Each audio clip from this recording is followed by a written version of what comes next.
Tragedia sfiorata a Padova, un grosso pezzo di cemento si è staccato durante i lavori di demolizione dello stadio Appiani e ha centrato un'auto in corsa. Ferite una madre e la figlia quindicenne, il racconto del padre ai nostri microfoni.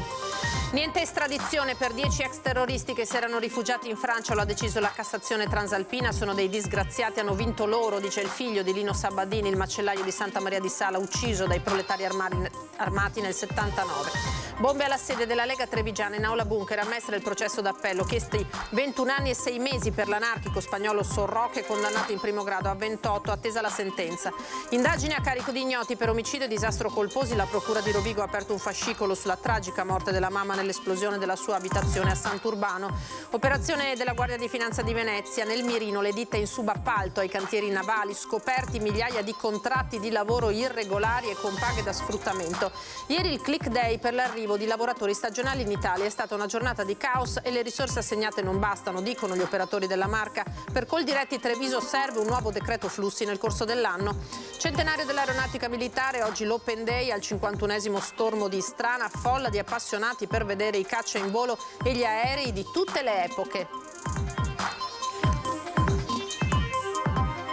Buonasera, ben ritrovati, edizione regionale dei telegiornali di Antenna 3. Partiamo subito dal sondaggio che vi sottoponiamo questa sera. Adozioni per coppie gay, siete d'accordo? Questo è il tema che abbiamo scelto e che fa molto discutere in queste settimane. Per rispondere di sì 0422 1626 691, per rispondere invece di no digitate 0422 1626 690. Come sempre poi le percentuali, la vostra opinione finale le sveleremo nel corso di Ring in prima serata su Antenna 3.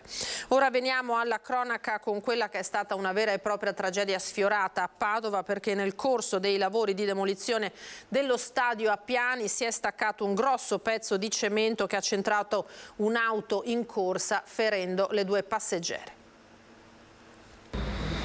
Il vetro del parabrezza sbriciolato, la sagoma del masso impressa nella carrozzeria dell'auto, il pezzo di cemento armato si è staccato durante i lavori di demolizione della gradinata dello stadio Appiani oggi intorno alle 14:30. Proprio in quel momento un'auto con madre e figlia a bordo stava passando. Le due donne ferite dalle schegge si sono messe in salvo e hanno chiamato i soccorsi. La ragazza, quindicenne, era appena uscita da scuola e insieme alla madre stava andando ad una visita. Per loro tanto spavento, come racconta il papà. Sono andato a prenderle all'ospedale, che sono uscite dal pronto soccorso, mi sembrava che stavano bene entrambi, quindi sono contento. Poi vediamo stasera, quando va a letto, un po' il trauma dopo, però mi sembra che a guardarle non hanno nulla. Tanto spavento. Tanto spavento, sì. La mia figliola, come dicevo al signore qua, non si ricorda nulla di quello che è successo. Bisogna accendere un cero al signore perché davvero qualcuno ci guarda. Il volo del masso è stato attutito dal tettuccio dell'auto e poi è finito sul parabrezza. Una questione di pochi centimetri, la caduta di quel pezzo di cemento avrebbe potuto avere conseguenze peggiori. Sul posto anche la polizia locale, che ha chiuso al traffico via Marghera, e i tecnici dello Spisal per i rilievi. Secondo una prima ricostruzione, durante l'abbattimento un grosso lastrone di cemento è iniziato ad ondolare, provocando un effetto fionda. Una parte si è staccata ed è finita sull'auto in corsa. I lavori di demolizione si sono subito interrotti. L'assessore Diego Bonavina è arrivato all'Appiani. Via Marghera doveva essere chiusa quando arrivavamo al bordo, non eravamo arrivati.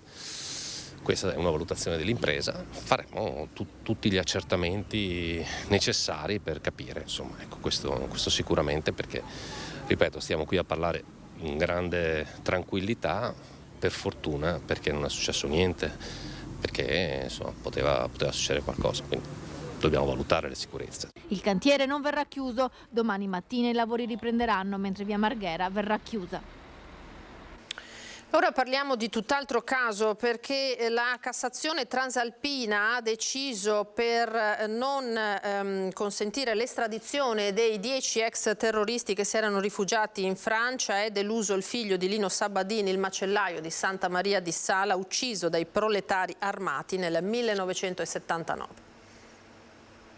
Dopo la conferma del rifiuto della Corte di Cassazione francese all'estradizione in Italia dei 10 ex terroristi, è immediata la reazione di Adriano Sabbadin, figlio di Lino, il macellaio ucciso nel 1979 a Santa Maria di Sala, ad opera dei proletari armati di Cesare Battisti. Hanno vinto ancora loro. Dopo 40 anni che noi aspettiamo giustizia, non è stata fatta giustizia. Ritengo ancora una volta responsabili quei giudici che hanno dato questa sentenza. Sono dei disgraziati, non c'è giustizia così, afferma Sabbadin. Ci sono dei morti sulle coscienze di queste persone. Aspettavo che qualcosa fosse cambiato, invece non è cambiato nulla. Si continua in questa strada e ancora loro hanno vinto. Ce l'aspettavamo invece il commento di Giovanni Ceola, legale italiano di Luigi Bergamin, un altro dei 10. Valuto positivamente questa decisione, ha detto. Cosa dovevano fare? Portare in Italia una persona di 75 anni per rieducarla, una persona che da 50 anni vive in Francia. Bergamin, che faceva parte dei proletari armati per il comunismo, è stato condannato per concorso morale nell'omicidio commesso da Cesare Battisti del maresciallo Antonio Santoro a Udine nel 1978. Ora il caso delle bombe alla sede della Lega Trevigiana in aula bunker a Mestre, il processo d'appello. Ora ci colleghiamo in diretta con il collega Filippo Fois, eccolo qui, che da questa mattina attende il responso perché dovrebbe essere pronunciata a brevissimo appunto la sentenza. Filippo. Sì, buonasera Lina, buonasera ai telespettatori di Antenna 3. La sentenza dovrebbe effettivamente arrivare tra una mezz'ora, al massimo un'ora. C'è da dire però che di previsioni se ne sono state fatte tante. Secondo una prima previsione degli avvocati doveva arrivare attorno alle 3:30, invece la giuria, che si è ritirata in Camera di Consiglio attorno a mezzogiorno e mezzo, mezzogiorno e 3/4, è ancora dentro. Questo può voler dire molte cose, probabilmente si va verso un abbassamento, una diminuzione della pena. Ricordiamo che in primo grado José Antonio Sorroque Rodriguez era stato condannato a 28 anni, questa volta l'accusa gli ha chiesti 21 anni e 6 mesi, potrebbero essere anche di meno. Su questo si stanno facendo in questo momento le speculazioni più varie, però chiaramente noi potremo sapervi dire qualche cosa solamente, presumiamo, tra circa mezz'ora, 45 minuti. Ecco Filippo, quindi dicevi 28 anni in primo grado e la richiesta adesso invece è di 21 anni e 6 mesi, quindi sarebbe una consistente riduzione della condanna. Potrebbe essere addirittura più consistente, perché ci sono, innanzitutto bisogna vedere se verrà contestato nuovamente il reato di strage e da questo punto di vista dobbiamo dire che stamattina abbiamo ascoltato una ringa della difesa particolarmente efficace, ha ricevuto anche, devo dire, l'apprezzamento da parte dell'accusa tra colleghi. Si sono contestate diverse cose della sentenza di primo grado, soprattutto il fatto che la seconda bomba, quella che doveva esplodere una volta che con l'esplosione della prima erano arrivati i soccorsi, potesse sul serio fare grossi danni. Ebbene, questa bomba era stata smontata poi dagli artificieri, non c'è modo di sapere quale fosse la sua effettiva pericolosità. Secondo la difesa era semplicemente una bomba dimostrativa che non avrebbe fatto grandi danni. Benissimo Filippo, grazie mille, noi proseguiamo con le notizie, se hai naturalmente aggiornamenti richiedici la linea. Certo.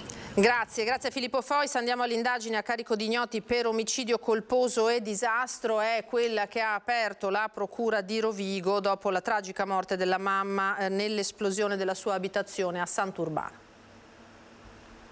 Le ipotesi di reato: incendio, crollo e disastro colposo e omicidio colposo. La procura di Rovigo ha aperto un'inchiesta contro ignoti per la morte di Alina Krenicean e il ferimento dei suoi familiari. L'autopsia sul corpo della mamma 36enne di Sant'Urbano, deceduta domenica mattina nell'esplosione della sua abitazione provocata da una fuga di gas, è stata fissata per il 30 di marzo. La villetta di Via Gorghi è stata sequestrata per poter svolgere ulteriori rilievi tecnici per stabilire la causa dell'esplosione e il conseguente crollo di gran parte dell'abitazione. Le verifiche si concentreranno anche sull'impianto di alimentazione a gas del piano cottura, che secondo i primi accertamenti pare essere il punto da cui si è scatenato il disastro.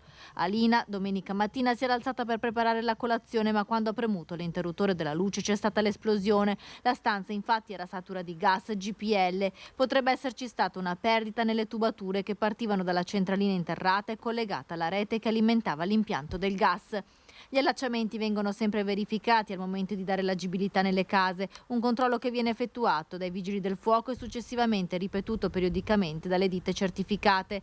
La documentazione che riguarda l'impianto però è andata bruciata nel rogo e quindi sarà difficile ricostruire la manutenzione della centralina. Intanto c'è un'intera comunità che si sta mobilitando per aiutare il marito della 36enne, Michelangelo Negrello, e i suoi bambini di 9 e 3 anni. Negli occhi ancora le immagini del fuoco e della loro mamma, Alina, che non c'è più. In pochi minuti un'esplosione ha cancellato la loro felicità e la loro casa. La Proloco di Sant'Urbano, insieme all'Istituto Comprensivo Statale di Villa Estense e il Polo dell'Infanzia e tutte le associazioni del territorio hanno attivato una raccolta di beni di prima necessità e di contributi economici. I bambini hanno bisogno di scarpe e vestiti, così come il padre, perché hanno perso tutto nel rogo che ha distrutto la loro bella casa. Gli estremi bancari e l'elenco degli indumenti necessari sono stati pubblicati nel sito della Proloco di Sant'Urbano. Aveva solo 20 anni Francesca Mannu quando nel novembre del 2021 venne travolta e uccisa da un'auto mentre stava attraversando la strada sulle strisce pedonali a Caprino Veronese, dove viveva con la famiglia. Questa mattina in tribunale a Verona, nell'udienza preliminare davanti il GUP, Maria Cecilia Vitolla, l'automobilista 51enne di origini serbe che investì la ragazza, ha patteggiato la pena di 1 anno e 5 mesi con la sospensione condizionale. Gli è stata anche comminata la sanzione accessoria della sospensione della patente di guida per 6 mesi già scontati, avendo avuto la patente sospesa fino dal giorno del fatto. Ora l'operazione della Guardia di Finanza di Venezia, che ha scoperto migliaia di contratti di lavoro irregolari e con paghe al limite dello sfruttamento nel settore degli appalti navali. Quasi 2.000 lavoratori con stipendi irregolari e quasi 400 di loro costretti ad accettare condizioni al limite dello sfruttamento con stipendi bassissimi, fino a 7 euro all'ora, perché avevano la necessità di rinnovare i permessi di soggiorno, per lo più provenienti dal Bangladesh, ma non mancano albanesi, romeni e perfino italiani. È il bilancio di un'operazione della Guardia di Finanza di Venezia nel settore dei cantieri navali di Venezia, ma anche di altre 5 regioni: Friuli Venezia Giulia, Liguria, Marche, Sicilia e Puglia. Le Fiamme Gialle hanno trovato documenti utili alle indagini in una quindicina di ditte che hanno lavori in appalto e in una decina di società di lavoro interinale collegate. Un numero importante di lavoratori irregolari, cioè regolarmente assunti, ma poi pagati in modo non conforme ai contratti collettivi, evadendo una parte delle imposte e dei contributi, ma soprattutto sottopagando i lavoratori. La Guardia di Finanza avrebbe accertato il ricorso da parte delle imprese che ricevevano il lavoro in appalto al meccanismo della cosiddetta paga globale, in virtù del quale il lavoratore veniva retribuito con una paga forfettaria e una busta paga fittizia, che inglobava anche tutte le retribuzioni accessorie, tipo la quota tredicesima, quota del TFR, il bonus Renzi, che in realtà sostituivano quella che era la paga oraria. La busta paga aveva indicazioni come anticipo stipendio, indennità di buono pasto, bonus 80 euro, di fatto mai erogate al lavoratore. Di questi 2.000 poi, 383 erano addirittura sotto la soglia dello stato di bisogno. Per i loro datori di lavoro è scattata così anche la denuncia. In seguito a questa notizia è arrivata anche una nota di Fincantieri che dice che Fincantieri investe la massima attenzione sulla sicurezza e il benessere della sua comunità. L'azienda sottolinea che il processo di fornitura è costantemente monitorato da procedure vincolanti in materia di diritti dei dipendenti. I fornitori di primo e secondo livello, si legge ancora, sono tenuti a garantire ai propri lavoratori il corretto trattamento in termini di retribuzione e il riconoscimento di tutti i diritti garantiti dalla legge, compresi i contributi previdenziali, assistenziali e assicurativi, che devono essere correttamente e puntualmente versati. In relazione alle notizie emerse oggi, relativa a un'indagine di cui Fincantieri è venuta a conoscenza nel 2019, in cui emerge come parte lesa, l'azienda ribadisce il proprio impegno a favore della legalità, come dimostra il protocollo quadro nazionale sottoscritto col Ministero dell'Interno e la piena collaborazione con la magistratura e le forze dell'ordine. Adesso noi ci fermiamo per un veloce break, torniamo tra breve. Ben ritrovati, edizione del Veneto dei telegiornali di Antenna 3. Parliamo del click day di ieri per l'arrivo di lavoratori stagionali in Italia. Non tutto è andato come si sperava e Coldiretti Treviso chiede un nuovo decreto flussi nel corso dell'anno. Difficoltà, accessi che continuavano a entrare e uscire, e alla fine ce l'abbiamo fatta, ma non è stata certamente una passeggiata. Non è assolutamente pensabile di accedere alle 9:01 e trovarsi con la risposta alle 9:20, se consideriamo che è un click day che dovrebbe darci la garanzia di dare una risposta immediata. La questione sia di forma che di sostanza, perché da un lato è andato in scena il solito copione da click day, fatto di corse contro il tempo e server che si bloccano, dall'altro c'è già la netta consapevolezza che i conti non torneranno nemmeno stavolta. Nel complesso meccanismo di ripartizione dei flussi, alle associazioni di categoria della marca, per esempio, sono state assegnate 250 quote, 120 quelle gestite da Coldiretti. Nel computo non entrano le domande dirette, fatte quindi dalle imprese. In ogni caso, troppo poche. Abbiamo un problema proprio di disponibilità di quote e poi di aziende che vorrebbero presentare delle domande ma non possono per le complicazioni burocratiche, per le difficoltà di reperire la documentazione e quant'altro. Quindi effettivamente sì, l'esigenza è sicuramente di diverse centinaia se non migliaia di dipendenti. Difficile quantificare il numero esatto, di certo quanto fatto finora non basta. Il messaggio all'esecutivo Meloni è chiaro. Questo caos che si è creato dimostra appunto la necessità che c'è sul territorio di manodopera che comunque, nonostante i numeri che ci hanno promesso, non è sufficiente per superare a tutte quelle che sono i settori e le richieste che abbiamo. Perciò dobbiamo pensare assolutamente di riaprire un'altra tornata. L'esigenza è condivisa anche dagli hotel, con il presidente di Federalberghi Treviso Giovanni Kerr, che ritiene indispensabile per il settore turismo l'insegnamento dell'italiano base per un inserimento efficace. Per questo, dice Kerr, serve un nuovo approccio. Per i 100 anni dell'aeronautica militare, la base aerea di Istrana ha aperto le sue porte al pubblico, un bagno di folla per tutto il giorno, un'emozione, tornare ad aprire le porte alla gente, ha commentato il comandante del 51esimo Stormo. Porte aperte al pubblico come non accadeva da anni alla base militare di Istrana in occasione del centenario dell'aeronautica militare. Una chiamata a cui hanno risposto migliaia di appassionati di tutte le età. Un evento che ha permesso a cittadini comuni di passeggiare tra gli hangar, vedere da vicino velivoli, anche pezzi storici. Dai biplani di addestramento degli anni 30 fino agli AMX, ora in dismissione, ma che per 40 anni sono stati gli indiscussi protagonisti della difesa aerea dei cieli del nord. Il nuovo che avanza, l'Eurofighter, aeroplano di quarta generazione, che è la base solida su cui l'aeronautica svolge il compito istituzionale di difesa aerea nazionale. Sono circa 40 computer, fibre ottiche, quindi tutto ciò che penso era inimmaginabile 100 anni fa.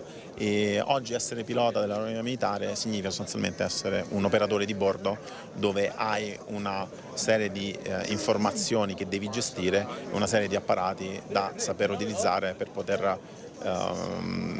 poter ottimizzare e usare le capacità del velivolo. In volo i caccia svolgono operazioni di addestramento. Tra le attività operative i decolli scramble autorizzati per intercettare e identificare aeromobili sconosciuti che violano lo spazio aereo dell'Alleanza.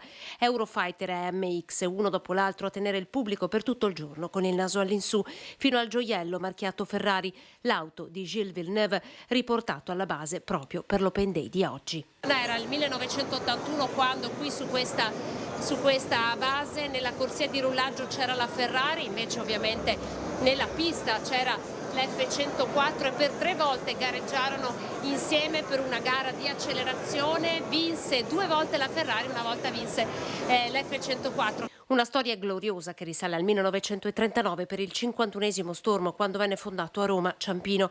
Nel 1947 l'assegnazione all'aeroporto di Treviso, 5 anni dopo l'arrivo a Istrana. Il 51esimo Stormo è inserito a tutti gli effetti all'interno della marca trevigiana e oggi ci sono tanti amici appassionati, anche curiosi, di coloro che ci vedono così volare ogni giorno sui cieli della marca e che oggi si vogliono rendere conto di quello che facciamo. È tutto per questa edizione, io vi ringrazio per averci seguito, tra poco come sempre l'edizione di Venezia, adesso le previsioni del tempo, arrivederci.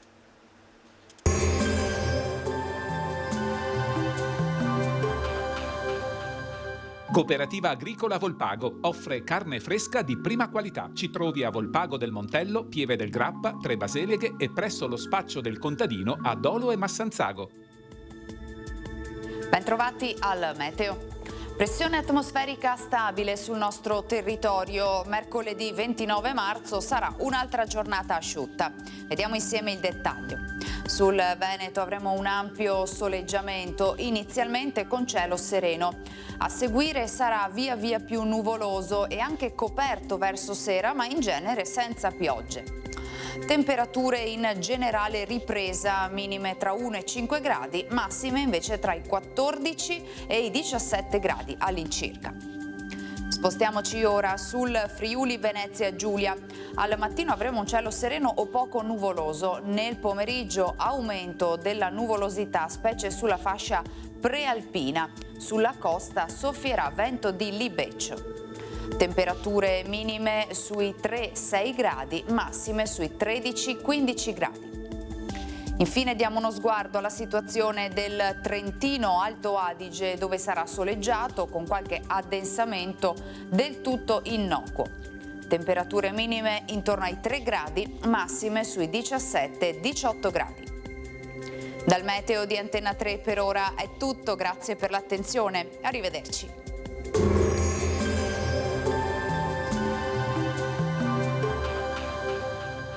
Cooperativa Agricola Volpago offre carne fresca di prima qualità. Ci trovi a Volpago del Montello, Pieve del Grappa, Tre Baseleghe e presso lo spaccio del contadino a Dolo e Massanzago.